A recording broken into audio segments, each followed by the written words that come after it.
안녕하십니까. 네, 홍화상 작가입니다. 자, 이번 시간에는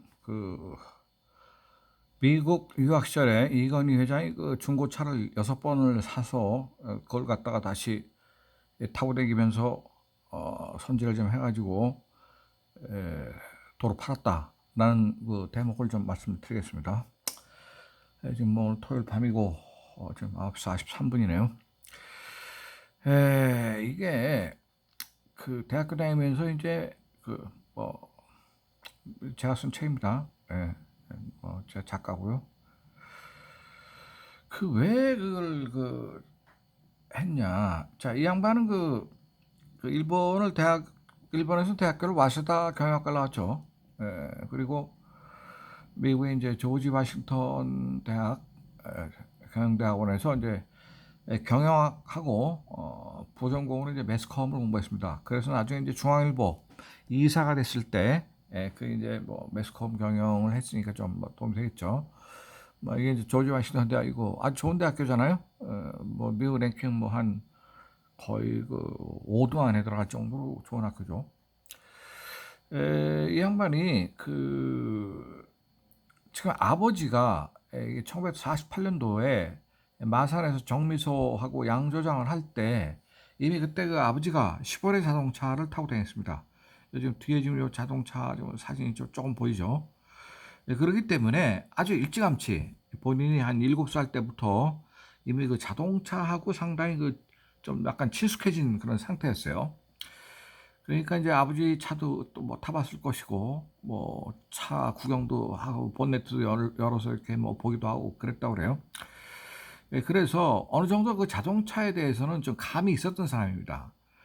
그래가지고 미국의 이제 요 시보레 자동차가 이제 요거죠. 요건데 지금 저거는 조금 약간 사양이 좀 떨어지는 것 같고 이건 좀 모던하네요. 옛날에는 시보레 자동차가 미국에서 상당히 잘 나가던 자동차였다고 합니다. 그래서 이제 이런 자동차에 대한 기본적으로 좀 어렸을 때 좀 본 게 있으니까 이병철 회장은 사업 초기부터 항상 좋은 차를 타고 다니는 양반이잖아요. 벤츠도 타고 다니고. 이건 조지 워싱턴 대학에서 경영학 박사가 받을 때 찍은 사진이고요. 그래서 이제 이게 이제 잘못하면 강남의 무슨 부잣집 아들처럼 이렇게 행세를 한 걸로 보이지만 그게 아니고 이제 차를 사서 그 구조를 다 들여다보고 그다음에 좀 타고 다니면서 차가 이제 잘 굴러 다니는지 덜덜거리는 소리는 안 나는지 고장이 날 때는 왜 고장이 나는지 그다음에 차를 AS는 어떻게 해야 되는지 이런 거 등등을 이제 차를 이제 통해서 이제 배우기 시작하는 겁니다. 제일 먼저 산 차는 이집트 대사가 타던 차였는데 50마일밖에 안 탄 그런 새 차였대요. 이걸 왜 사게 됐냐면 아랍의 전쟁이 터져가지고 이집트 대사가 본국으로 이제 소환돼서 이제 가면서 급하게 이제 그 차를 내놓은 겁니다. 그러니까 이제 급하게 처분하느라고 팔았는데 그때 새 차 값이 6,600달러였는데 50마일밖에 안 탄 차를 4,200달러에 샀답니다. 그러니까 중고차 치고는 이제 아주 새 거긴 하지만은 그게 싼 거는 아니네요. 지금 이게 1960년대 중후반에 6,600달러짜리를 4,200달러에 샀다. 4,200달러라는 건 어느 정도 의미냐면 당시 미국의 중산층의 한 달 생활비가 350달러 정도 했을 때입니다. 이거는 제가 그 당시에 미국에 유학했던 대기업 회장한테 들은 얘기인데요. 그러니까 350달러에 한 12개월 정도 봉급 인 거죠. 1년치 연봉 정도 돼야 산 차니까 좀 비싼 차죠. 이거를 사가지고 바로 이 차를 샀다는 겁니다. 이게 아주 럭셔리 하잖아요. 그러니까 이집트 대사인데 미국 대사로 파견돼 있을 정도 되면은 그 나라 외교부에서도 아마 굉장히 잘 나가던 에리트였겠죠. 그리고 미국은 항상 1급지기 때문에 외교관들도 가장 그 실력 있고 경력이 풍부한 사람만 보내잖아요. 자, 그래서 이 차를 한 서너 달 타고 다니면서 차의 구조와 그 특성을, 이 당시에는 아마 상당히 고급 차였을 것이고 비싼 차였을 것이고 최고급 사양이었을 겁니다. 그래서 이거를 타고 다니면서 구조를 다 안 다음에 다시 깨끗이 분해하고 소재해서 600달러를 남겨 팔았다라고 합니다. 처음에 그 차를 사서 타고 다닐 때, 분해를 할 때는 그 미국 뭐 친구하고 같이 이걸 했다고 그러더라고요. 그러고 나서 어느 정도 본인이 이제 그 구조를 다 파악하고 난 다음부터는 이제 직접 해서 팔았는데, 이렇게 차를 6번이나 사고 팔았는데, 첫 차는 600달러를 남기고 팔았대요. 그러니까 4,200달러 주고 샀는데 4,800달러에 팔았던 얘기죠. 그러니까 상당히 능력 있는 엔지니어가 된 겁니다. 그래서 이런 거를 6번이나 해서 차의 구조를 훤히 알게 됐다라고 얘기를 해요. 그런데도 유감스럽게 삼성이 자동차 산업에 진출했지만, 사업에 진출했지만 실패했잖아요. 그 이유는 좀 복잡하지만 대체로 그 마케팅 쪽에서 승산이 좀 시간이 많이 걸렸을 겁니다. 왜냐하면 이미 현대차나 기아차나 뭐 이런 차들이 다 시장을 점유하고 있을 때고, 그 브랜드를 하나 띄우려면 좀 시간이 오래 걸리잖아요.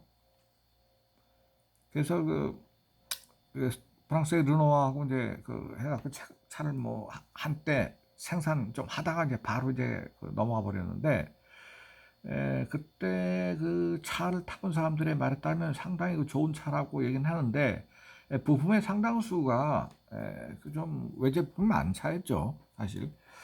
그래서 어쨌든 자동차 사업은 접었습니다. 접었는데, 이렇게 이제 그 기계를 안다는 것은 경영자한테 굉장히 중요한 그 덕목입니다. 되게 경영자들은, 오너들은 되게 경영학과 출신이나 뭐 이런 경상대학 출신이 많잖아요. 근데 이거는 좀 기술을 잘 모르기 때문에, 지금 특히 현대 요즘에 들어와서는 이 기술의 중요성이 굉장히 부각이 돼가지고, 기술을 경영자가 모르면 기술자가 아무리 떠들어도 알아듣지 못한다고요. 그러니까 이 기술을 좀 알아야 된다 이 말이죠. 지금 일본의 사례를 하나 말씀드리면, 자, 이 사람은 소니를 창업한 이부카 마사루입니다.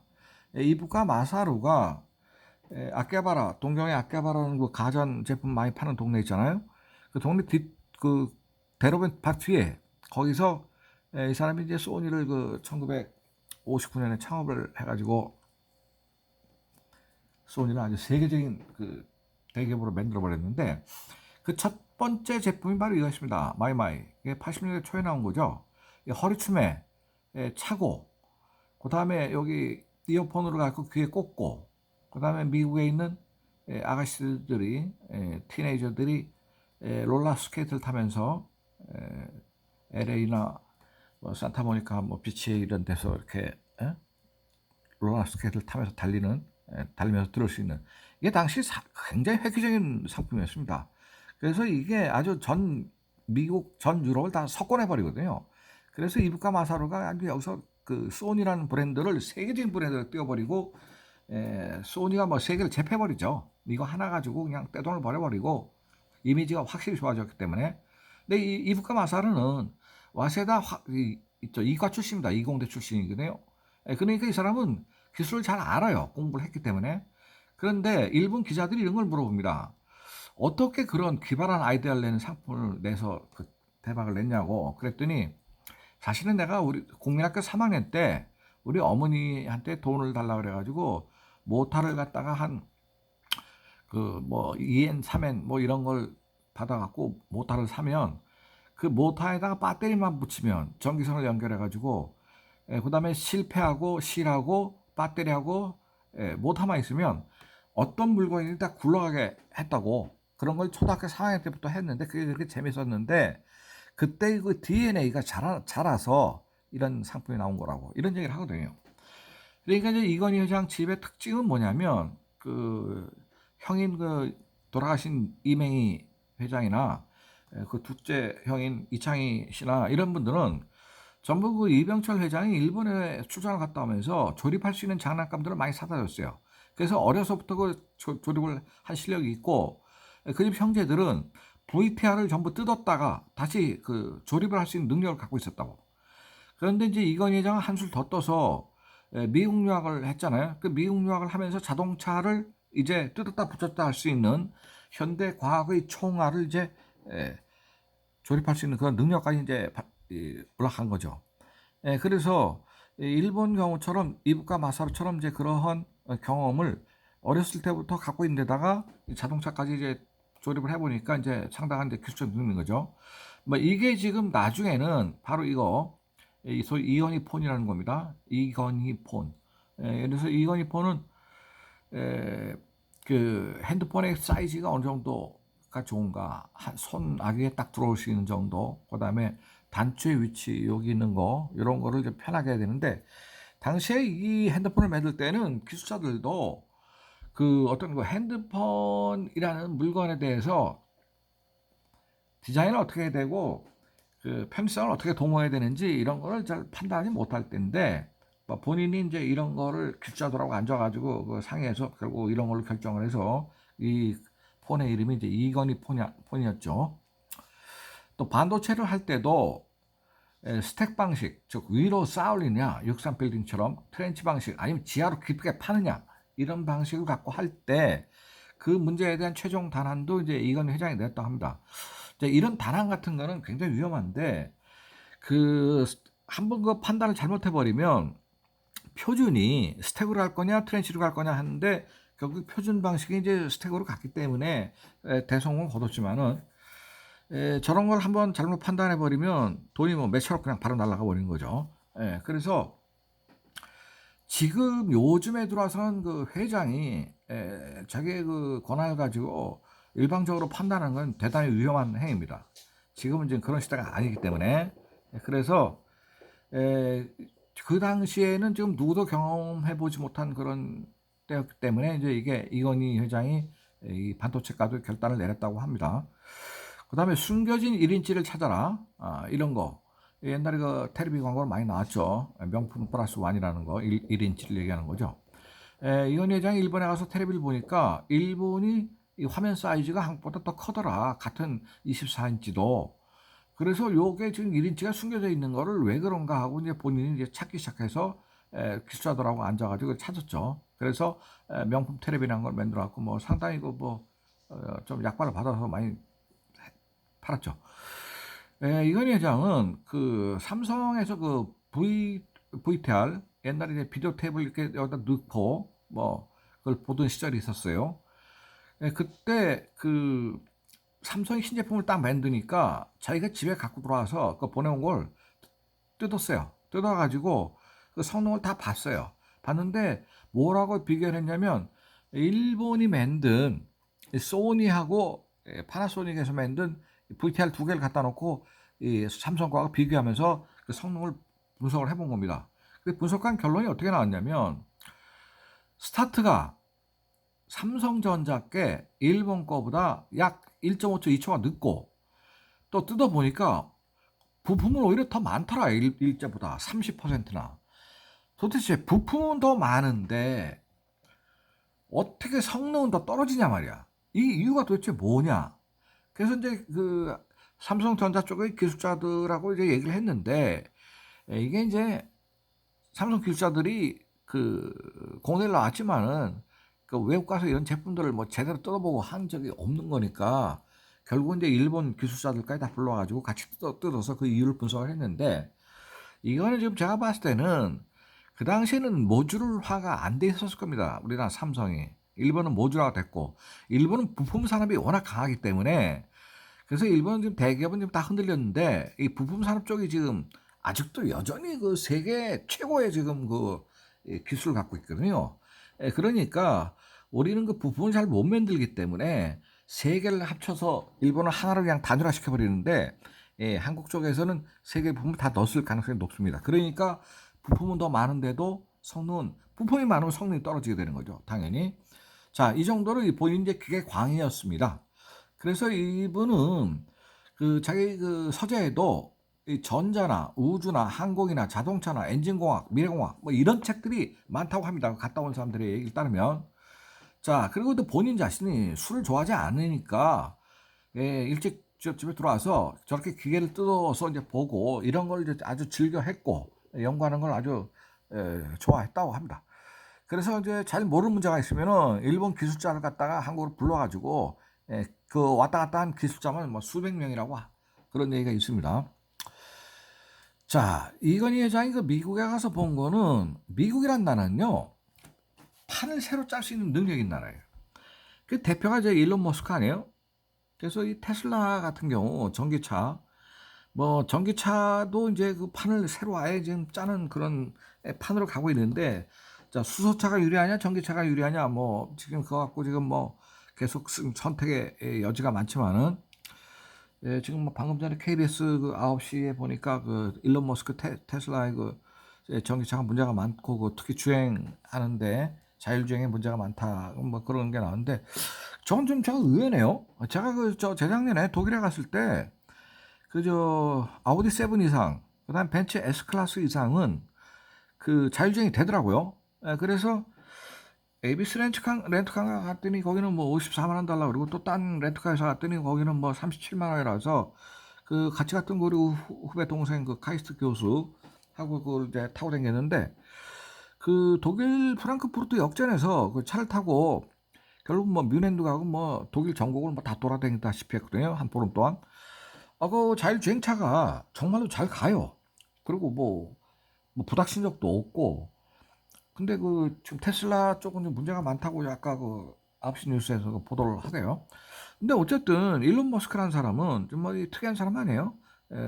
원래 출신도 미국 사람 아니고 남아공 사람이고 뭐 대학교도 그냥 다니다가 한 학기만 때려쳐버리고 근데 그 자기 엄마가요 그 남미 사람하고 돈 있는 사람하고 결혼해가지고 두 번째 결혼 해가지고 거기서 이제 자금 200만 달러 받아서 그걸로 이제 시드머니로 해가지고 사업을 이제 테슬라를 만든 사람인데 테슬라는 좀 대단하다 봅니다. 왜냐면 지금 테슬라가 지금 그 2025년에 그 달나라의 우주관광 프로그램을 좀 판다는 거 아니에요? 그 신청한 사람이 한국에도 지금 뭐 8명 나왔죠. 1인당 5억 원인가 뭐 그렇게 지금 됐는데 이제 말하자면 뭐 우리가 뭐 알프스에 관광 가듯이 뭐 달나라 가서 관광을 할 수 있는 지금 신청자가 꽤 많더라고요. 뭐 100 몇십 명 좀 나왔죠.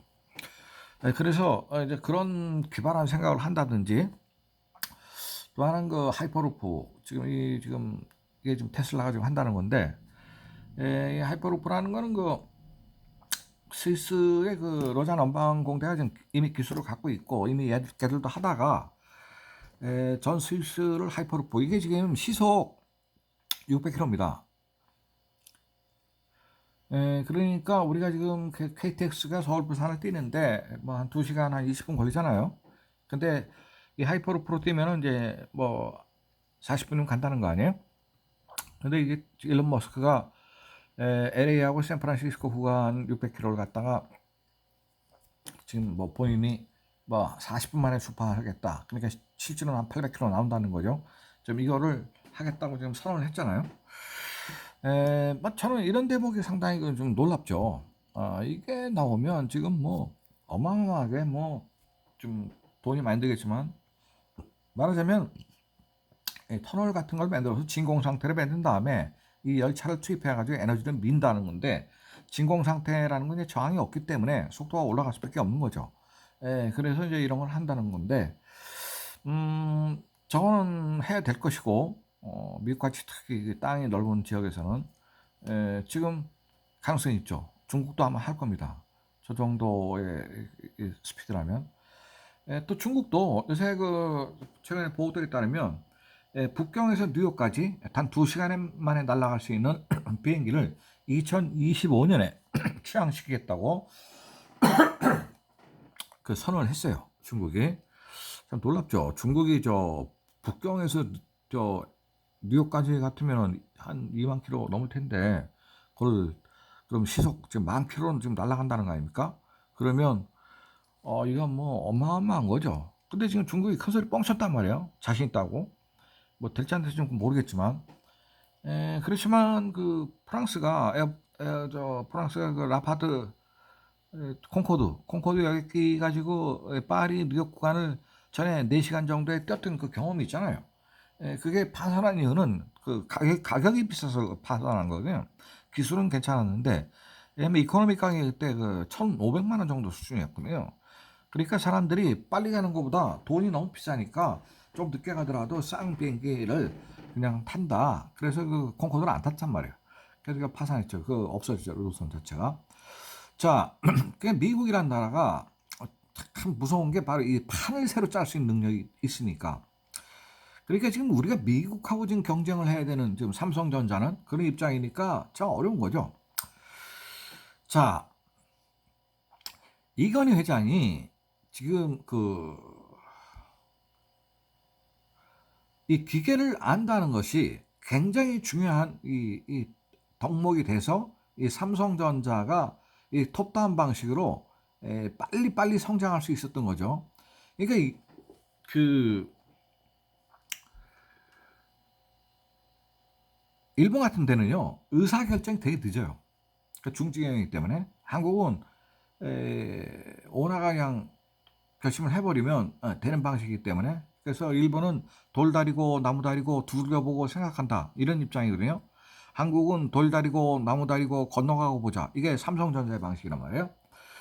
자, 그런데 지금 이제 삼성은 이제 이건희 회장에서 이제 이재용은 넘어갔고 이제 갔고, 이제 소니 같은 경우는 본인이 아예 이 이부카 마사루 회장이 그 자기 자식들한테 그 회사를 넘겨주지 않겠다고 이미 선언을 해버렸어요.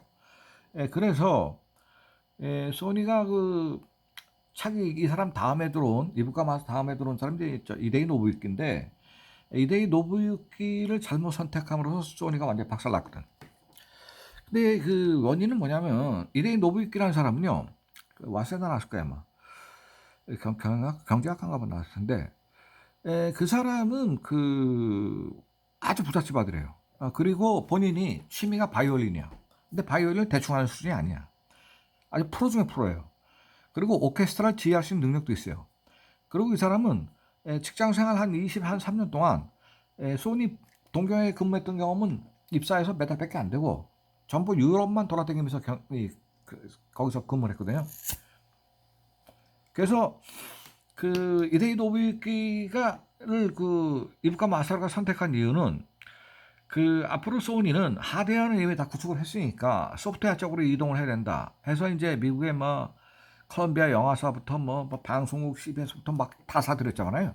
다 사들이고 뭐 미국의 뭐 하여튼 엔터테인먼트 사업에 진출하려고 그 적임자로 이제 이데이 노부유키를 본 거죠.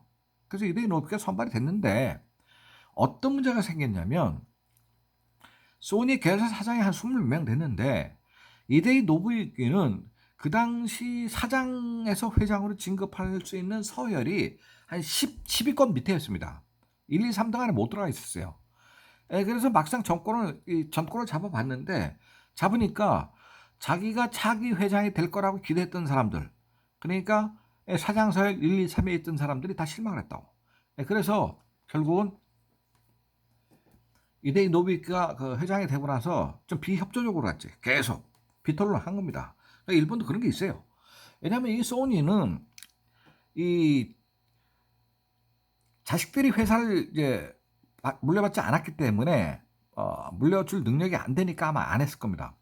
이게 무주공산 같이 이제 전문경영 체제로 간 거란 말이에요. 지금 삼성의 경우는 어쨌든 뭐 이재용이로 넘어갔는데, 이재용이는 제가 볼 때는 잘 길러졌어요. 일단 잘 길러졌어요. 근데 제가 이제 이건희 회장 편을 좀 한두 번만 더 하고 얼른 끝내고, 뭐 참고할 가치가 있기 때문에 제가 지금 하는 건데, 왜냐하면 이 앞에 전 단계가 이런 게 있었기 때문에 그 다음 단계가 성립이 되는 거니까, 이재용 시대가. 그래서 그 젊은 사람들은 이런 얘기 듣기 싫어할 겁니다. 근데 지금 제 유튜브를 보시는 분들은 되게 그 좀 나이가 좀 드신 분들이 많더라고요. 지금 그 분석표를 보니까 55세에서 64세가 제일 많았어요. 그러니까 좀 이해를 하실 거라고 봐서 이런 말씀 드린 겁니다. 결국은 이데이 노부유키를 소니 회장으로 그 등용을 하면서 소니가 완전히 망가지거든. 그래서 지금 뭐 작년에 뭐 86조밖에 못 했잖아요. 삼성전자 뭐 203조 할 때. 그리고 뭐 소니는 지금 뭐 반도체도 뭐 거의 뭐 안 하고 있는 거나 마찬가지고. 그래서 일본의 가전은 이미 다 망가질 대로 망가졌고 계속 또 다운될 겁니다. 자, 그래서 자, 이재용 회장, 이재용 부회장, 이건희 회장처럼 이 기술을 좀 관심 있게 아는 사람이 필요합니다. 그래야 좀 기술자들의 얘기를 알아듣지, 전공을 안 하면요, 알아둘 수가 없어요, 이과 얘기를. 제가 저 카이스트에 가서 저기 계약직 교수로 한 3년 있어 보니까 거의 전부 이과 출신들이라 아주 말을 알아먹는데 아주 무지하게 고생을 했어요. 자, 그래서 어쨌든 이재용 회장, 이건희 회장이 이 기술 이런 데 관심을 어렸을 때부터 갖고 있었기 때문에 이 차를 갖다가 분해 조립할 수 있는 능력까지 되니까 이거 뭐 보통 기술자가 아닌 거죠. 그러니까 이 양반이 삼성전자의 기술을 발전시키는데 잘 알아들으니까 뭐 VTR을 뜯었다 붙였다 할 정도가 되니까 결국에는 이 삼성전자라는 회사가 성립이 된 것이다 라는 걸 지금 이번 시간에 간단하게 말씀을 드립니다. 네, 다음 시간에는 이건희 경영학 33개명만 딱 하고 그 다음에 바로 이재용 시대로 넘어가겠습니다. 자, 감사합니다. 경청해 주셔서 늦은 밤까지 고맙습니다. 네.